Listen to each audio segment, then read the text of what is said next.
All right, it is time for a Friday Reads video. Hey everyone, it is Shannon, and I'm super excited to be here today and to share with you my Friday Reads. In my Friday Reads, I share the books that I finished, the books that I started, and the books that I'm carrying over week to week. This week I do have a little bit of everything, but the carryovers might be ones that I haven't talked about in a while, because I am trying to work on my currently reading, which means some are getting some dusted off them, and start to read them again. That sentence just, let's leave it in the dust. Okay, on to the finishes. First up, we have Our Dark Duet by Victoria Schwab. This is the second book in the Monsters of Verity series, and it is our duology, second and final book in the Monsters of Verity duology. It is a YA somewhere between urban fantasy and dystopic. The first one felt more dystopic. This one feels more urban fantasy. And I really enjoyed this, but I think I enjoyed the first one more. There were some things in this one that I kind of felt like I wanted a little bit more development or here or there, or a little more information on this and not so much focus on this. But, you know, that's sort of splitting hairs. And I'm buddy reading this with Izzy, Punk Rock Girl PA, and Megan from Rogers Reads, and the live show is upcoming. It will be on Monday night on Izzy's channel at 7 p.m. Probably. That is our current ETA, ETD, estimated date. So that is the plan so far. It may shift. We have rescheduled twice, which is totally fine given the state of all the things.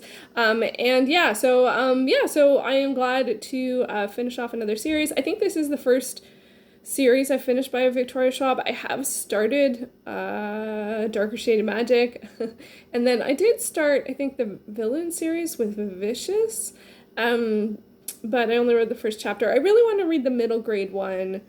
It's this, I think it's the City of Ghosts and then the Tunnel of Bones. And that, I think the City of Ghosts is on my end of year TBR, which wasn't on my November TBR, which I posted earlier this week because I decided to add more books. But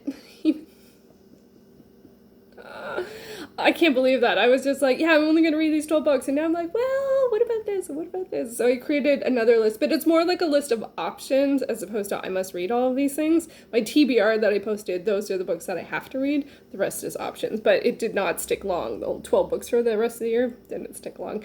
Anyway, I am happy to be finished this, and I am, that sounds like be done with it. That's not, I'm always happy to finish a book, and I'm looking forward to hearing Izzy and Megan's thoughts. If you have read the series, you are more than welcome to join us during the live discussion. I'll leave a link to Izzy's channel down below.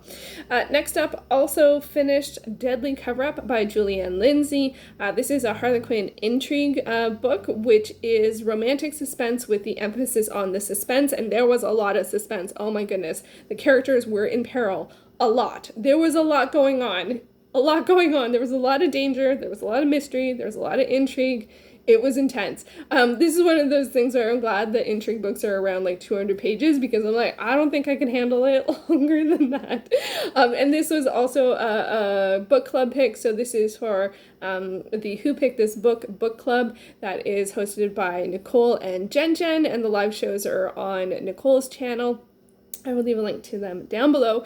And they do live streams Wednesday night, and they are reading Julianne Lindsey for the rest of the month. And there are some weeks off for the holidays. The schedule is always in the live stream videos. So I'm going to continue this series. This is the first in the Fortress Defense series, and then the second one is, I can't remember. I will get to it because I have it somewhere. I have it later on the board. But that we'll talk about next Wednesday. The live show is very entertaining. So if you and led to some interesting discussions and photos even, you can go on like Nicole's Twitter to see the photo. It just went in some strange places, but it was a lot of fun. So yeah, so it was really it was a fun read, and I'm looking forward to more peril. I think it's Missing in the Mountains. I think that's the next one. And there will be more peril. There will. Next up, I finished something that I have been working on a really, really long time. So I finished The Woman I Wanted to Be by Diane von Furstenberg. She is the woman who created the iconic wrap dress. So she is a fashion designer and icon. I think you would also say icon tycoon, maybe? Is she a tycoon? Not sure about that. She does call her, there is, oh, I can't remember. There is a word she uses. It might be tycoon. But anyway, so so this is a nonfiction memoir. I listened to it on audio, and I listen to audiobooks very slowly. I only listen pretty much to nonfiction on audiobooks, and recently my audiobook listening has been a lot lower. But I did recently invest on Prime Day in some wireless headphones. These are, I don't think it'll show up. They are Boltern. And they were on sale, so I took a risk and decided to get those because it's one of those things. It's like I have, like, of course I have a headset or corded headphones, but to be able to not have to deal with the cord is just, it's amazing, the difference, especially, and it also is amazing, especially when doing things like the dishes, right? So I don't have to worry about the cord and water or tangling or getting caught on the drawers and stuff like that. I am short, like cords get caught because I think they don't think that, like, for me, when I go through turnstiles, like at the subway, which of course we're not really doing anymore, and they've changed the turnstiles here, the cord of my headphones would always like fly off. Like, and I'm like, I don't know anyone else that happens to, but it's just like where it hits. Anyway, it doesn't matter. So I'm really happy that I decided to invest in that because as I said, I started this ages ago. I started it back in March. Now I will say that it does, like, there are some books that I started before the pandemic that reading them through them feels strange sometimes, like, because this one is obviously focused a lot on fashion. Like this, it's more of a memoir. It's about her life, her decisions, her business, her relationships. So it's not just about fashion, but a lot of it is about fashion. And, you know, she talks about fashion and travel and, you know, and photo shoots and stuff like that. And I feel like, are we doing that right now? Like, how are things going? Like, and so, like, it does change your perspective on things, and so, which I think is just unavoidable given the times, and it's nothing against the book, of course, it's just timing. I did really enjoy it. I really appreciated hearing her perspective, and also I did watch The House of DVF, so I had some context of her as a person. That was a reality competition show where she mentored a bunch of women, and the winner of the show ended up being an intern at DVF, or the House of DVF. So I felt like I had some context for her from that, and it was just really interesting to see her decisions. She's very open about things, and the idea of the woman I wanted to be, like, that's also interesting, although I felt like I never quite honed in on that sometimes. Like, I felt like I understood it in particular moments when she really embodied that in certain moments of time, and then other times I think maybe it was more like an idea. I don't know, but I feel a little weird to get to the end of the book and then not totally feel like I understood that concept. That happens to me a lot with nonfiction. And again, with audio, I don't always retain as well. I'm the best with nonfiction and memoirs, or nonfiction productivity, but it's not, you know, I read maybe one audiobook a month. So obviously I'm more used to reading visually. I did have the Kindle for this, but she narrates it herself, so that was the draw. So I'm very excited to finish an audiobook. It has been a while, and also to finish something that I started months and months ago, because I am trying to work on my currently reading pretty actively. I actually have decided that I think I might try to finish 2 things before starting one thing, because my currently reading at the start of the month was 32 titles, which is a lot. And by the end of the year, I'd like to get it down to 10 to 15. So I don't know if I'll totally do this, but I found myself strongly resisting starting new books because I didn't want it to creep too high. So, but I don't know if I'll stick with the finish 2, start 1. Let me know. Do you ever do something like that? I feel like it should be helpful, but I also, there's some things like I need to start the next like book club read. Like I can't hold that off until I finish something. But this idea is inspiring me to stick with some of my currently reading titles instead of starting new things. But I did finish, before we get to that, I did finish one other thing, which was The Pretenders by Ibsen. So this is a play. It was actually a historical play, so I didn't know that. It was centered on actual events in history. I knew it was set in the 1300s, but I didn't know it was based on historical people. And it is a power dynamic situation. It follows Håkon Håkonsson, who is elected to be king by I think a bishop, by a religious figure. And then there's some surprise that he's the person who is chosen, and then someone else, feels that they have the right to be king. So there is definitely power dynamics going on there. And there was some really interesting and engaging drama, especially in the middle, that I was like, ooh, like what's going to happen here? And like, ooh, didn't expect that going on. And that might lead here. But then some of that played out and some of that didn't. And I think that's probably because it was historical. Like I was expecting sort of like the most dramatic thing to happen, and it didn't, because it was historical. So it was like the most, whatever the actual thing happened. It was still interesting and engaging. I will have to say it was a bit weird timing to read about two leaders sort of duking it out, because I finished it on Wednesday morning this week, which was the day after the American election. So yeah, that was just very strange timing. It also was, of course, quite hard to focus on this past while. Even being Canadian, the world really is watching to see what is going to happen. And so far, at the time I'm filming this, it is still undecided, and it looks like we won't know for a while. So I guess in that sense, got to keep on keeping on, and also keep an eye on updates. Of course, I have family and friends in the States, so of course, I want to know what's going on, but it's pretty tense. So, but I did so, and it was really weird timing to finish this like play between two people that were like at the same time in the 1300s in Norway. So anyway, on to what I finished, which actually is not much. I did start, and slightly resistantly, because I didn't want to increase my currently reading, but I did start Jonesy, and this is I don't have the authors.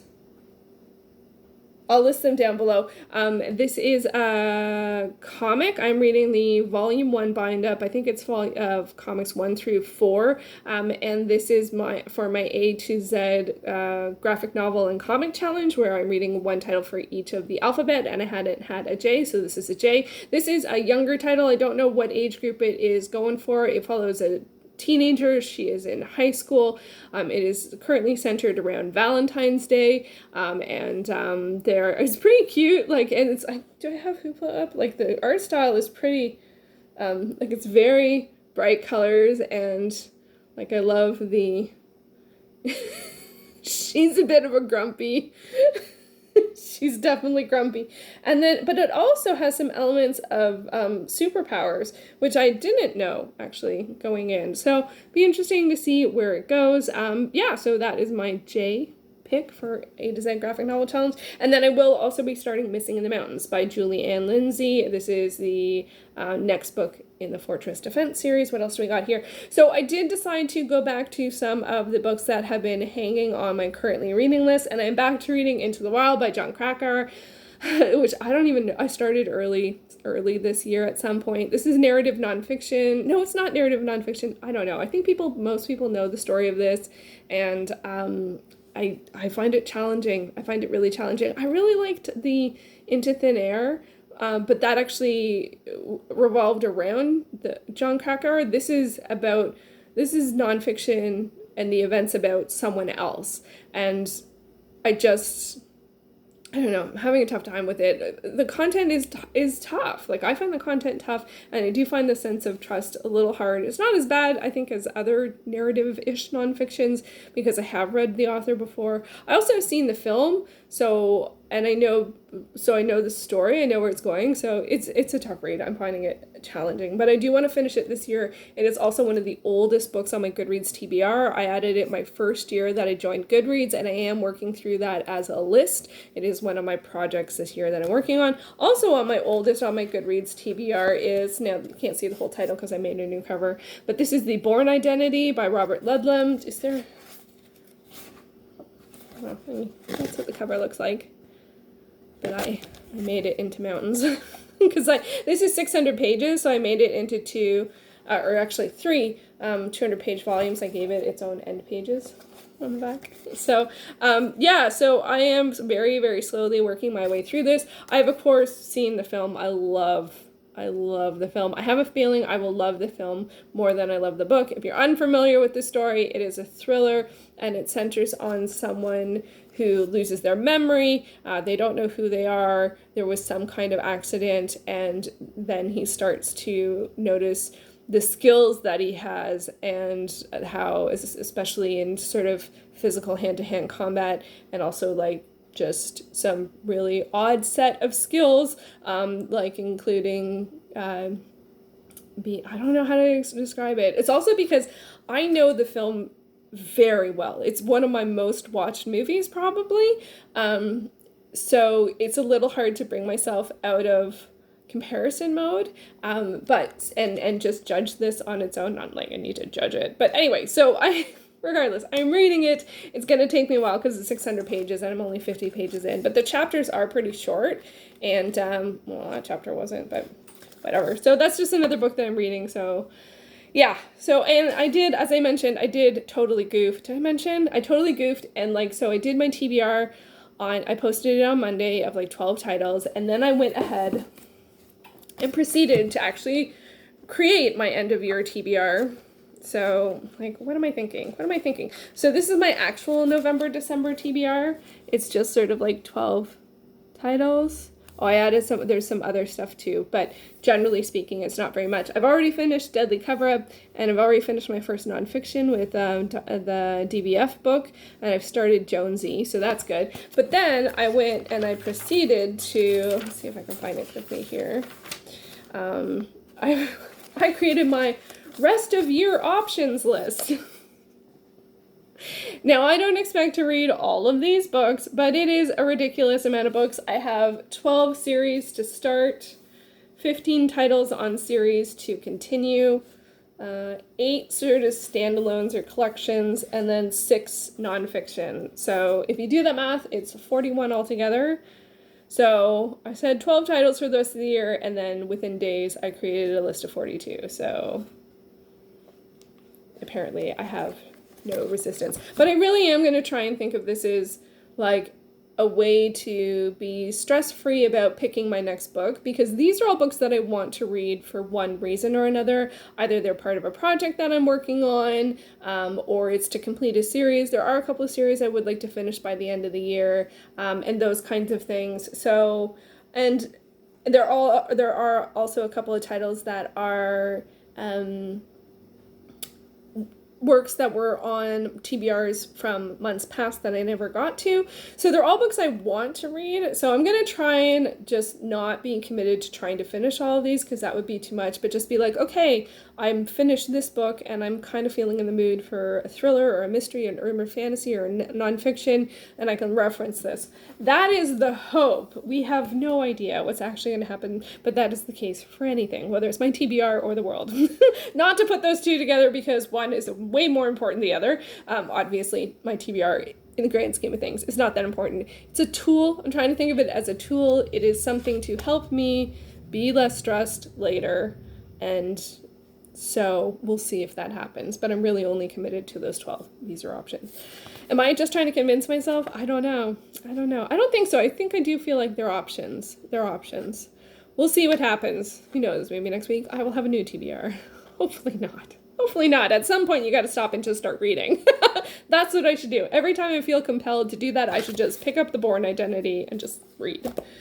Or any other book I'm currently reading. I think I'm down to 29.